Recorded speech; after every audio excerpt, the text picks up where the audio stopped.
இன்னைக்கு ஒரு சந்தோஷமான விஷயம் பார்க்க போறோம். என்னன்னு பாத்தீங்கன்னா, எங்க ஒரு திருவிழாக்கு நம்ம 2 ஃப்ரெண்ட்ஸ் இன்வைட் பண்ணியிருந்தோம். ஜெகவாஷி சிஸ்டரும் ரோஷினி சிஸ்டரையும் இன்வைட் பண்ணியிருந்தேன். நம்ம கூப்பிட்டவனே ஏன் எதுக்கு வர முடியுமான்னு கூட அவங்க யோசிக்கலங்க. டக்குன்னு வரேன்னு சொல்லியிருந்தாங்க.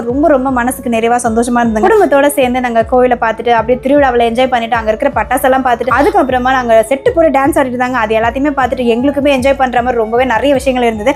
அவங்களுமே ரொம்ப சந்தோஷமா சிஸ்டர் இதெல்லாம் நாங்க பார்த்ததே கிடையாது அப்படின்னு சொல்லி அவங்களுமே என்ஜாய் பண்ணியிருந்தாங்க. அவங்கள வர வச்சதுக்கு ஏதாவது ஒரு பிரயோஜனமான விஷயம் இருக்கும்னு நான் நினைச்சேன். அதே மாதிரி திருவிழாவை நாங்க பார்த்ததே கிடையாது. ரொம்ப நல்லா இருந்ததுன்னு சொன்னும் போது எனக்கு ரொம்பவே மனசுக்கு நிறைவா இருந்தது. என்ன ஒரு சின்ன வருத்தம், மழை வந்து எங்களை ரொம்பவே கொஞ்சம் கஷ்டப்பட்டு இருந்தாலும் மழையெல்லாம் நம்ம ஒன்றும் சொல்ல முடியாது. அதுலயுமே நாங்க என்ஜாய் பண்ணணும் பாருங்க. அப்படி நம்ம கூப்பிட்ட உடனே அவங்க வந்ததுக்கு முதல்ல அவங்களுக்கு தாங்க நம்ம ஒரு நன்றியை சொல்லணும். அப்புறம் என்ன, அங்க நடக்கிற எல்லா விஷயத்தையுமே பார்த்து முள்ளு குத்துறது, குழந்தைங்க போய் ஜம்பிங் விளையாடுறது, இந்த மாதிரி ஏகப்பட்ட விஷயங்களை பண்ணி ஷாப்பிங்லாம் பண்ணி அந்த நாளே எங்களுக்கு ரொம்ப சந்தோஷமா இருந்தது. அங்கேயுமே நம்மளோட சப்ஸ்கிரைபர்ஸ் நிறைய பேர் வந்து பேசினாங்க. மனசுக்கு ரொம்ப நிறைவாகவும் இருந்தது. அந்த திருவிழா கூட்டத்திலயுமே நம்மளோட யூடியூப் சப்ஸ்கிரைப் ஃபேமிலி நிறைய பேர் எங்க கிட்ட வந்து பேசினாங்க. அதுதாங்க அங்க இருந்த ஸ்பெஷலே. ஏன்னா அவ்வளவு கூட்டத்துல நம்மள கண்டுபிடிக்கிறதுலாம் சாதாரண விஷயமே இல்லை. அவங்க பண்ணியிருந்தாங்க. அப்புறம் என்ன, திருவிழால நல்லா என்ஜாய் பண்ணிட்டு சந்தோஷமா இருந்தாங்க. நீங்க கூட உங்க திருவிழால இந்த மாதிரி என்ஜாய் பண்ணியிருந்தீங்க. வீடியோக்கு லைக் பண்ணிட்டு சப்ஸ்கிரைப் பண்ணாதவங்க சப்ஸ்கிரைப் பண்ணுங்க. தேங்க்யூ, பாய்.